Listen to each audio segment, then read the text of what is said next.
Much has been said about Sri Lanka's aspirations to achieve ICT hub status, and not without good reason. In just 3 years, Sri Lanka has moved 20 places up on the Networked Readiness Index, a global survey carried out by the World Economic Forum on IT preparedness. Sri Lanka is also listed as being amongst the top 5 countries experiencing the most rapid ICT growth in the world. Indeed, the government expects to double Sri Lanka's IT literacy rate, which is estimated at 35% at present, in the next 5 years.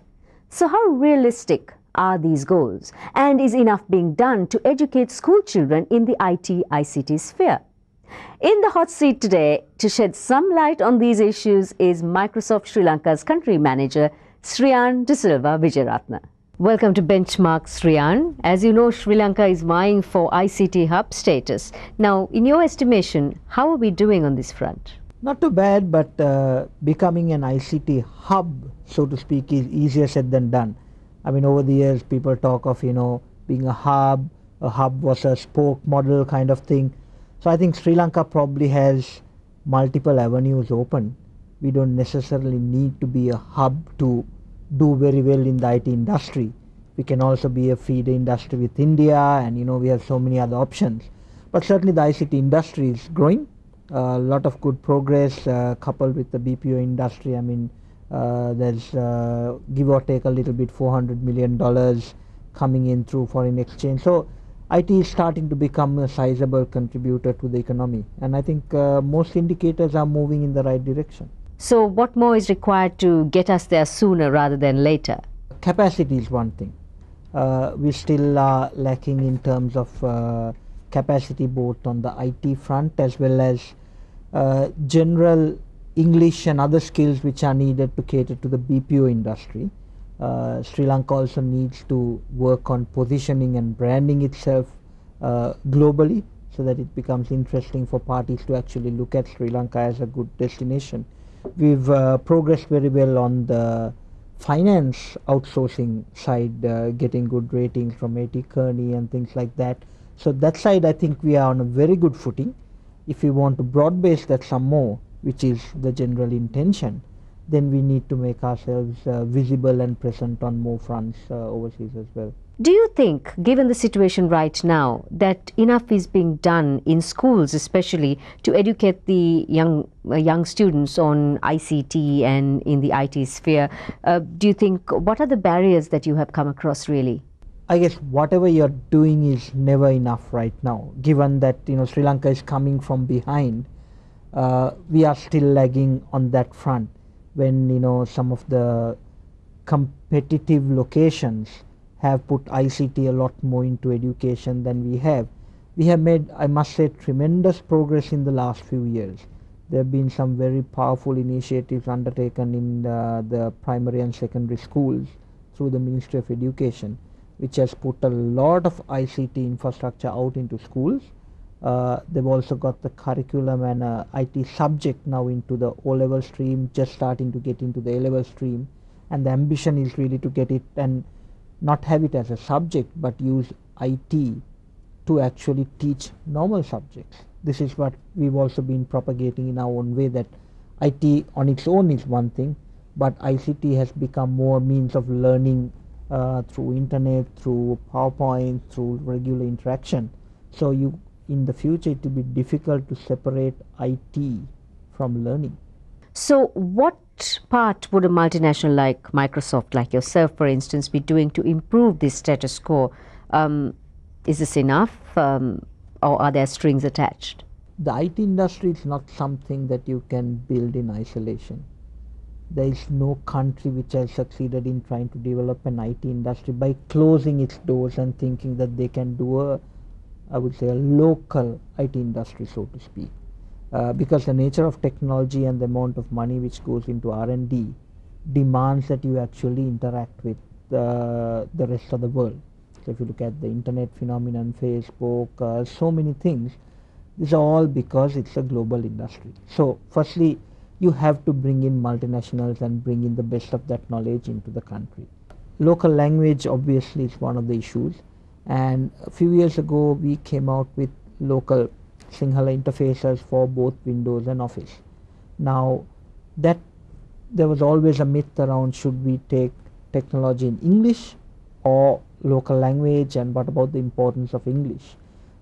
English is extremely important, but at the same time you need to give the rural people comfort so that they can access and learn technology in whichever language they choose, and over time they will master the English part as well.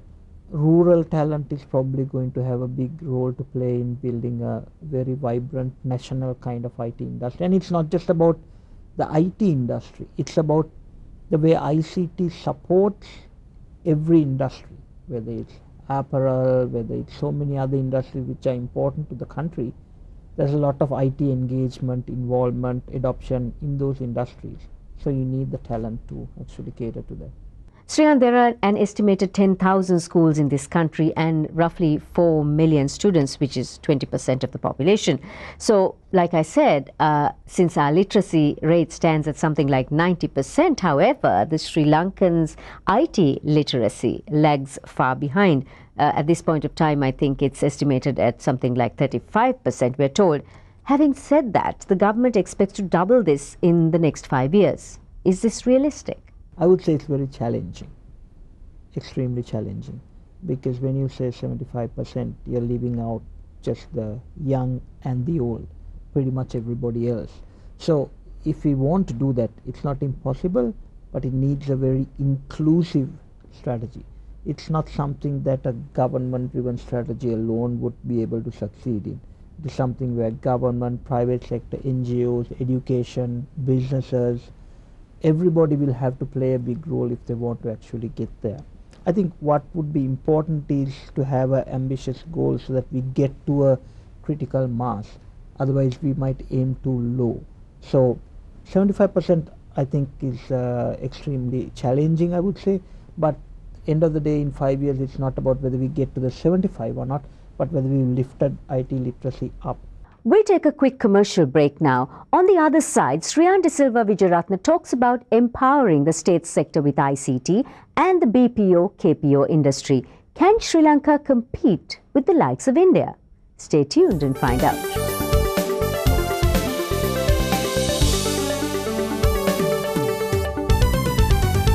Thanks for staying with us. You're watching the Big Picture Business Program, and we continue with more views and insights from Sriyan De Silva Wijeratne. When you look at the state sector, Sriyan, there's been a lot of talk about empowering the state sector with IT and enabling it. How far or to what extent is the state sector ICT enabled in practical terms going forward? What more needs to be done? There's a lot of work happening through the Sri Lanka initiative, and a big focus of that is on the government and re-engineering the government, and it has been doing a good job on a number of fronts. Now the question is how much is enough and how fast.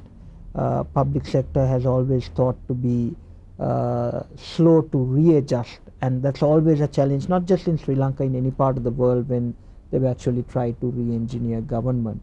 So I think there's been a lot done on IT literacy, on training government officials and putting some level of technology out there. But I guess we will still have to step it up if 75% IT literacy is going to be something we aspire to. Now the BPO and the KPO industry is showing great signs of becoming a key player in exports in the years ahead. Do we though, however, have the competitive infrastructure to complement the resources and skills that we say we have? What is your take on this? Certainly not yet. We are moving there. The cost of broadband and things has been one of the top topics in the recent past on this front. The other area is physical infrastructure, because we are competing with countries, we need to remember that, and there are countries who pretty much offer a package deal with buildings, infrastructure and the works, and you just walk in and set yourself up, and all the peripheral infrastructure is all sitting around. So we are starting to move towards this IT park kind of concept. So between start and actual realization in Sri Lanka, sometimes we take a bit too long. So we'll have to actually fast track a couple of these areas if we really want to take off. The BPO industry will certainly grow. BPO, KPO will grow. No question about that. It's more question of how fast. and that is going to depend on the buttons we press in Sri Lanka. Our neighbor India has made a head start in the area of the BPO industry. It's in fact today the world's leading outsourcing destination. Annual earnings $14 billion and a workforce of some 700,000 people. Now, columnists in LMD are saying that instead of trying to compete with India, we should seek maybe create a niche for ourselves in KPOs. Looking at this, do you think we should compete with India, or do you think we should go and find a niche for ourselves and complement what India is offering? Frankly, I don't think it makes sense to compete with India. India is in a different league. If you look at the size of the business and what they're doing today versus what we are trying to do and where they are versus where we are at least a decade apart. So we are not in that league. So I think it makes absolute sense to find a niche. But at the same time, there is also spillover impact. So we could also be tapping into a lot of the spillover from India. India has been experiencing also fairly high cost in terms of salaries, wage spirals and things like that. And so there are countries who are kind of looking at saying, okay, if not India, what else? There are also companies who are operating within India who don't mind having a little bit of a backup outside of India. So there are Indian outsourcing companies who are also looking at, rather than looking at alternate Indian cities, who are looking at places like Sri Lanka to actually again re-offshore, so to speak, some of the work that they have won from elsewhere. So I think we should tap into what we can get off India and create our own niche, rather than thinking that we are going to succeed by competing with India. A PricewaterhouseCoopers survey of some 1,200 CEOs from around the world concludes that the decade we are now in is considered and will be the most innovative period since the Industrial Revolution because of especially global connectivity and the advent of new technologies. How do you view this, and what lessons do you think are there from these findings? I think we find ourselves in that decade at an exciting time as a country. Now, the question is how we choose to ride this. One of the things, like I was alluding to earlier, is that firstly we have to open ourselves to technology.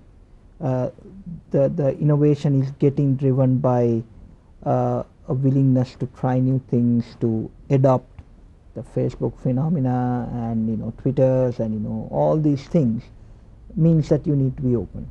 So the first thing we need to do is try to get the level of innovativeness up in our country. We are very poor in terms of new patents and new innovations in this country relative to many of our peer countries. So the amount of money and effort we are putting into R&D is negligible, I would say. So if we want to create local innovativeness, we will have to actually make those investments. Now, we cannot wait until that money starts pouring in, because there is also a long cycle. So we have no choice but to actually tap into innovation taking place elsewhere. And that's why I firmly believe that we can't build a kind of a closed local IT industry and say we'll do it all ourselves. What about the playing field, Sriyan, and the competition, especially from companies like Apple and also Google's rise to fame?